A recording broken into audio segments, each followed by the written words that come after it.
Welcome back to our channel. In today's video, we'll show you how to display Chrome in a specific language on your PC.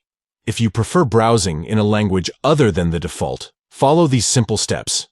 Step 1. Open Chrome. Launch your Chrome browser by clicking on its icon. Step 2. At the top right corner, click on the More button. It looks like 3 vertical dots.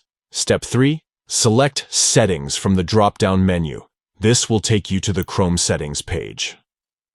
Step 4. Scroll down and click on Languages to access the language settings. Step 5. Next to the language you want to use, click on the More button. It looks like 3 vertical dots. Step 6. Select Display Google Chrome in this language from the options. Chrome will now be displayed in the language of your choice. We hope this tutorial was helpful for you. If you found this video useful, don't forget to give it a thumbs up and subscribe to our channel for more helpful tips and tutorials. If you have any questions or suggestions, feel free to leave them in the comments below. Thank you for watching, and we'll see you in the next video.